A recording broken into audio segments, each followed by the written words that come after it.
Sarah Mitchell walked through the massive doors of the military academy and felt every eye in the hall turn toward her. She was small compared to the other students. The warriors towered above her with their crystalline skin that caught the light. They were broad and muscular with thick protective plates covering their bodies. They moved with fluid grace, their bodies adapted to low gravity. And then there was Sarah, human, unremarkable, ordinary by any measure the galaxy used to judge strength. The academy stood on 7, a neutral station built in the middle of empty space. The walls were white and cold. Everything about the place felt like it was designed to strip away comfort and force students to focus only on becoming better fighters. The floors gleamed. The air tasted metallic. 6 species had sent their finest warriors here. 6 species competed to prove their warriors were the strongest in known space. Now there were 7. Humans were not supposed to be here. Most galactic leaders saw humans as a primitive species, barely worth mentioning. Director Malice stood on a raised platform overlooking the training floor. The Archon was ancient, his skin like weathered stone, his eyes like dark wells that had seen 10,000 battles. He did not smile. He rarely spoke. When he did, every creature in the academy listened. "Mitchell," he said, his voice low and steady, "your assessment begins now." Sarah stepped forward onto the training floor. The space was vast, with walls 50 feet high and a floor made of something that absorbed impact. It was designed to handle warriors who hit with force that would crack normal stone. Lee Park, another human who had arrived at the academy weeks before Sarah, watched from the observation deck above. He shook his head. He had tried to tell Sarah what she was walking into. She had not listened. "Your opponent is," Director Malice continued. "He is our current champion, 3 years without defeat, 52 consecutive victories." The crowd shifted. Whispers moved through the students. To be given as an opponent was either an honor or a death sentence, depending on how you looked at it. Most students waited months to face the champion. Sarah was being thrown in immediately. Some of the warriors laughed. They did not laugh because they thought Sarah was funny. They laughed because they found the whole thing absurd. A human had no business being here. Walked onto the floor. He was massive, nearly 8 feet tall, his body covered in crystalline armor that looked like it had been grown rather than forged. His face was sharp, angular, beautiful in a way that made him look dangerous. He had won more times than most creatures had been alive. He was not worried. He had seen humans before. They were soft. They broke easily. They did not have the strength to survive real combat. He looked at Sarah with something between curiosity and pity. "Are you sure you want to do this?" he asked. His voice was calm, not mean. He genuinely seemed to be asking. Sarah did not answer his question. Instead, she looked directly at him and spoke in simple words that cut through the noise of the arena. "Are you sure you can handle this?" she asked. The arena went silent. Every warrior present stopped moving. Expression changed. It was not a big change, just the slightest tightening around his eyes, but something had shifted. Sarah was not supposed to be confident. She was not supposed to be calm. She was supposed to be afraid. Fear was what they expected. Fear was what made sense. "I have fought twice your weight," said. "I have faced stronger than you could imagine. I have beaten every opponent the Academy sent to me." "I know," Sarah said. She stepped into the center of the arena. "That is why I asked. You have never fought anyone like me. You do not know what you are about to face, so I am asking, are you sure?" Moved to the center of the arena to face her. Up close, the difference in size was even more obvious. Sarah barely reached his chest. Her arms were thin compared to his. Her legs looked like they would snap if he grabbed them. He could crush her with one hand. Everyone knew it. The entire academy knew it. But something in Sarah's eyes was different. Lee Park saw it from the observation deck. Director Malice saw it. Even some of the other students saw it. It was not fear. It was not doubt. It was something else. Something that did not make sense. Something that should not exist in a small human standing before a warrior who outweighed her by 400 pounds. "When you are ready," Director Malice said. Raised his hand. Sarah raised hers. The two of them stood facing each other like that for a moment. The entire arena was holding its breath, then moved. He was fast for something so large. His hand shot forward toward Sarah's face. She did not try to block it. Instead, she stepped to the side, letting his hand pass so close to her head that the air pressure ruffled her hair. Was surprised. He had expected her to try to defend. She had simply moved out of the way. He tried again, another fast strike aimed at her body. Sarah rolled under it, came up behind him, and then stepped back. She was not attacking. She was just avoiding, spun to face her again. His eyes were narrower now. He was beginning to understand that this was not going to be simple. The fight had started. The real test was beginning. And standing in the arena, Sarah Mitchell felt something that few humans ever felt. She felt like she was exactly where she was supposed to be. She felt like this moment had been waiting for her entire life. Everything she was, everything Earth had made her into, was about to matter more than anything had ever mattered before. Director Malice leaned forward slightly in his seat. He was beginning to understand why she had come to the Academy. He was beginning to see that the galaxy had made a terrible mistake. The galaxy had looked at humans and seen weakness. It had never occurred to anyone to look deeper. It had never occurred to anyone that weakness was not the same thing as fragility. That quiet could hide strength. That simple word spoken by someone certain of themselves could make even a champion question his own. The combat had been going on for 7 minutes when realized something was wrong. He should have ended this fight already. He should have pinned her to the ground or thrown her out of bounds. She was human. She was weak. But she kept moving. Every time he committed to an attack, she was already gone. Every time he tried to catch her, she was not there. Increased his speed. Sarah matched it. He increased his strength. Sarah simply got better at moving. It was not that she was stronger, it was that she was learning. With each attack, she understood better how he moved. She learned the rhythm of his breathing. She saw the tiny tells that came before each strike. Her mind was cataloging everything, building a map of how he fought, seeing the patterns that he could not see himself because he had never needed to. Other warriors began to understand what they were watching. They stopped laughing. They leaned forward. Even the cold, distant archons seemed to shift slightly in their seats. This human was not just surviving. She was doing something they had not seen before. She was fighting smart in a way that had nothing to do with physical strength. Tried a new tactic. He stopped trying to hit her and instead tried to control the space around her. He moved in a pattern designed to force her into a corner to trap her against the wall. Sarah let him do it. She moved backward step by step until her back was against the arena wall, moved in for what should have been the finishing blow. At the last second, Sarah dropped and rolled. His fist hit the wall, the entire structure shook. Cracks spread out from the point of impact. Sarah came up behind him again, and this time she moved forward. She did not try to hit him. Instead, she struck specific points on his body. She hit a joint. She struck a nerve cluster. She knew exactly where to cause pain without trying to break bones. She was teaching him something. She was showing him that strength was not the only language in combat. Spun again, but he was beginning to slow down. Sweat was dripping from his crystalline skin. His breathing was harder. He had been fighting at full intensity for 10 minutes. His muscles were burning, and Sarah was still moving. She was still thinking. Her breathing was controlled. Her movements were efficient. Everything she did had a purpose. "How is a human doing this?" one of the warriors shouted from the observation deck. Lee Park smiled slightly. He had tried to warn them. He had tried to tell them what Earth had made humans into. Made a decision. He stopped trying to win and started trying to understand. He slowed his attacks. He paid attention to how Sarah responded. He watched the way her body moved. He noticed the way she breathed. He started to see what she was teaching him. On his world, strength was everything. The strongest survived. The weak did not. Combat was simple. You hit harder than your opponent hit you. You moved faster. You were stronger. That was all. But Sarah was showing him something different. She was showing him that there was another way. A human way. A way that used intelligence and observation and the ability to keep fighting even when your body wanted to quit. A way that understood that sometimes the person who wins is not the person who hits hardest. It is the person who refuses to surrender. 20 minutes into the fight, Sarah was still moving, was slowing. His attacks were becoming desperate. His breathing was ragged. He was beginning to understand that he was losing. Sarah moved in. She was not trying to hurt him anymore. She was just trying to show him that she had won. She struck him carefully, just hard enough to make the point. Fell to one knee. The arena erupted in noise. Warriors were standing, screaming. They looked angry. They looked impressed. The other humans looked like they were about to cry. Stayed on one knee for a moment. Then he looked up at Sarah. His eyes were not angry. They were full of something else. Respect, maybe, or understanding, or fear. He had come to this academy believing that strength was all that mattered. He was beginning to see that he was wrong. He was beginning to understand that the galaxy had made a serious mistake in underestimating humans. Director Malice stood up. The entire arena went silent immediately. The director's chambers were quiet and empty. Windows looked out at the vast darkness of space. Stars were scattered across the black like diamonds. Sarah sat across from Director Malice while stood nearby. The champion was still recovering from the fight. His breathing was still hard. His armor was cracked in places.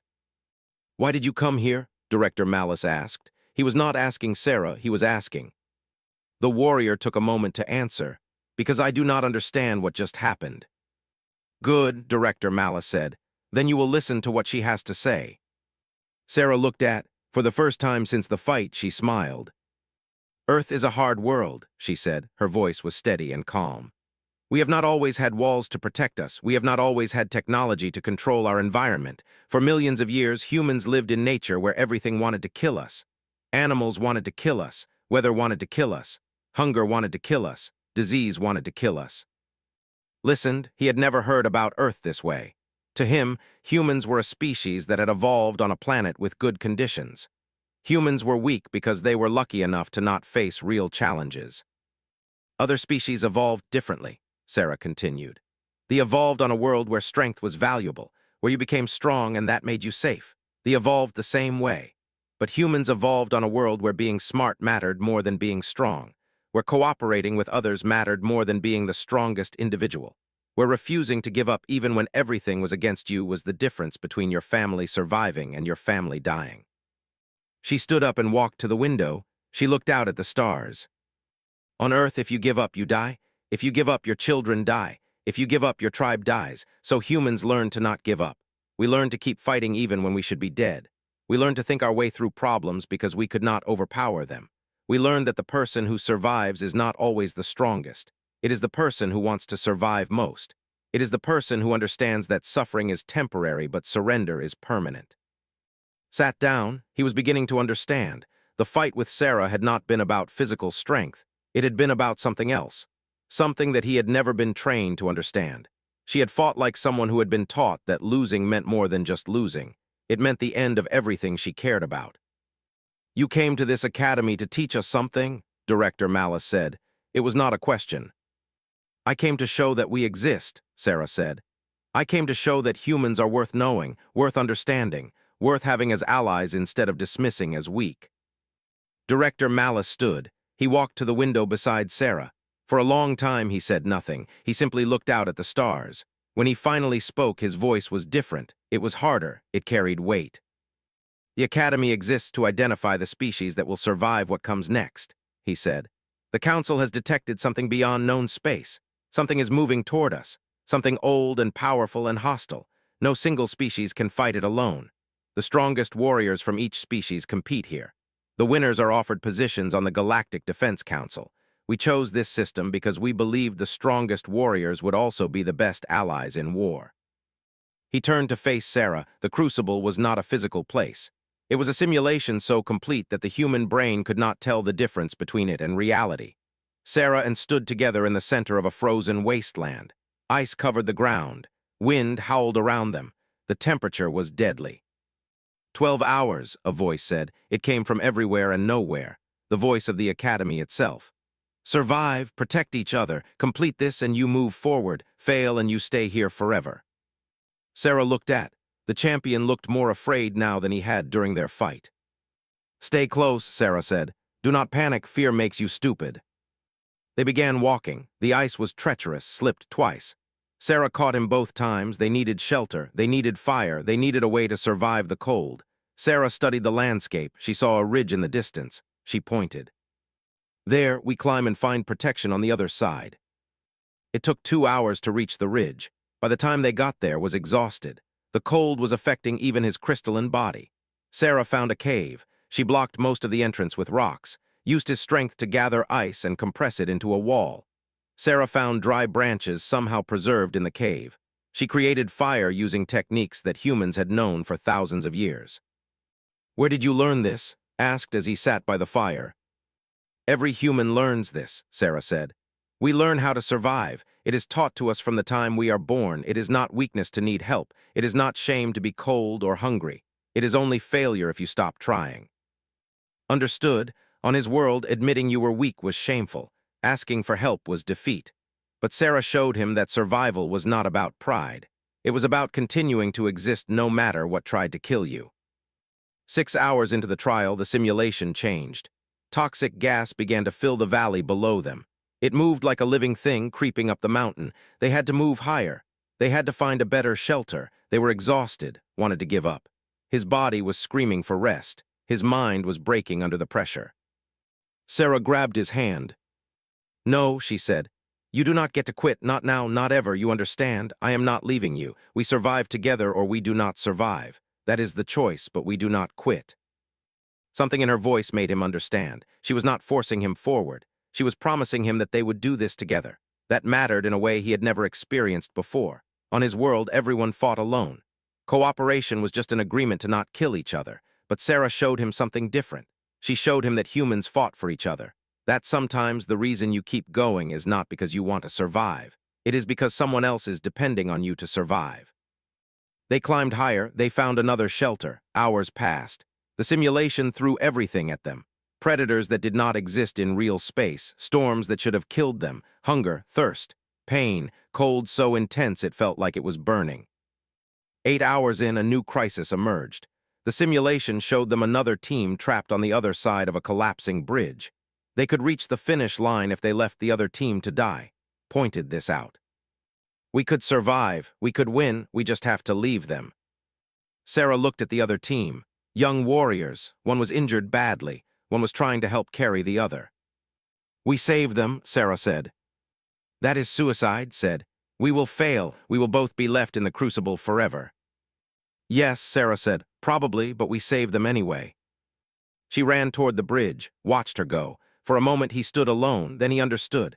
On his world this made no sense. There was no logical reason to sacrifice yourself for strangers, but on Earth this made perfect sense. Because humans did not measure success by survival. They measured it by how many people they saved, how many they could bring with them. Ran after Sarah. They managed to rescue the other team. It was desperate and dangerous and almost killed them. But they did it. They carried the injured warrior. They guided the exhausted team to shelter, used the last of his strength to protect them from the toxic gas. Sarah used the last of her energy to keep everyone alive through the freezing night. 12 hours passed. They emerged from the crucible together. The other team, the injured warrior, Sarah, and they came out alive. They came out together. And they came out having learned something that no academy could teach. They had learned what it meant to survive not as individuals, but as a unit. They had learned that the strongest warrior was worthless if there was no one at their back. They had learned that humans understood something essential about existence that other species had. The grand hall of the academy was filled with every warrior, every instructor, every administrator that mattered. The trials were over. The assessments were complete. The council had sent representatives to observe. They sat in the front rows, their expressions neutral, their posture rigid. Director Malice stood on the raised platform. Sarah, and stood below him, was no longer the Academy's champion. That title had lost meaning. Sarah stood beside him as an equal, as a partner, as something the Academy had never created before. The trials have shown us something important, Director Malice began. His voice carried through the entire hall. Something that changes everything we believed about strength and survival. He paused. The hall was completely silent. The Galactic Council has received intelligence regarding an approaching civilization. Their location is known. Their intention is hostile. Their technology is advanced beyond anything we have encountered. A civilization that believes conquest is the only path forward. A civilization that has never met resistance that they could not overcome. Shifted slightly, Sarah remained still. Every species here sent their finest warrior. The belief was that strength would be our greatest asset, that the strongest warrior from each species could work together to defend known space, that brute force would be enough to protect our worlds. Director Malice looked directly at the council representatives. We were wrong. Strength without understanding is just violence. We need something more. We need survivors. We need beings who refuse to surrender when everything is against them. We need creatures who understand that sacrifice means something. We need the humans. The hall erupted in noise. Warriors stood. Some were angry, some were excited. The council representatives leaned close together, discussing rapidly. Sarah watched it all happen without reaction. This was why she had come, not to prove humans were the strongest, but to prove humans were essential. The council will begin recruiting from Earth immediately, Director Malice continued. Humans will join the defense effort. They will train alongside the warriors of other species, and when the battle comes, they will fight beside us. Because humans understand something that civilization and technology cannot teach. Humans understand that some things are worth dying for, and humans understand that survival is not guaranteed or easy. It is something you fight for every single day. He paused and looked at Sarah. A position on the Galactic Defense Council is offered to Sarah Mitchell of Earth. She will represent humanity in the defense of known space. The council representatives stood. Even they understood that this moment meant something, that the galaxy was changing, that humanity was no longer a footnote in galactic history. It was becoming essential to survival. Sarah stepped forward. She looked at the crowd of warriors, so many different species, so many different kinds of strength. She thought about Earth. She thought about all the humans who had fought and died just to survive another day. She thought about the children born into a world so harsh that most would not see adulthood. She thought about the ones who kept fighting anyway. "I accept," she said simply, "not for humanity to be feared, but for humanity to be understood." Stood beside her. The other team they had rescued in the Crucible was escorted into the hall, injured and exhausted but alive. They had survived. They had learned. They would join the defense effort as well. The council representatives conferred briefly. Then one of them spoke. His voice was formal and cold. "Additional human recruitment will begin immediately. We estimate we can train 50 human warriors per cycle. In 5 years, we could have 500 humans integrated into the defense force." It was not what anyone expected. It was a commitment. It was an acknowledgement that humanity mattered, that humans were not weak or primitive, that humans had always been exactly what the galaxy needed. The galaxy had just never learned to see it. Days later, Sarah received a message from Earth. The message came from the United Nations. Humanity's existence as a spacefaring species was now official. They were no longer alone on their planet, hidden from the stars. They were recognized. They were valuable. They were part of something larger than themselves. Sarah stood on the Academy's highest observation platform. She looked out at the stars. She thought about all the people on Earth who would never know her name, all the people who would live and die without ever seeing the stars. But they would know that someone like them had stood against the impossible, and had not just survived, had not just fought back, had taught the entire galaxy what humans truly were. She was not the strongest warrior in the Academy anymore, was recovering and training harder than ever. Other species still had warriors who could overpower her in pure physical strength, but none of that mattered anymore, because Sarah had shown them something that could not be taught through strength. She had shown them that survival meant everything, that sacrifice meant something, that humans would never stop fighting, even when they should be dead, even when everything was against them, even when the odds were impossible. And that was why the galaxy needed them. That was why humans, small and fragile and ordinary by every measure that mattered, were suddenly essential to the survival of civilization itself. The stars above her were cold and distant, but they were no longer unreachable. Humanity had reached for them, and the galaxy would never be the same. And Director Malice watched them emerge on the monitoring screen. He did not smile, but his expression changed. Something shifted in those ancient eyes. "It begins," he said quietly. "But strength is not the same as survival. A warrior who runs away when the battle is too hard is not useful. A warrior who breaks under pressure is not useful. A warrior who gives up when everything seems lost is not useful. Your fight today showed me that humans have something different, something valuable." Sarah did not say anything. She waited. "You will be offered a position on the council," Director Malice continued.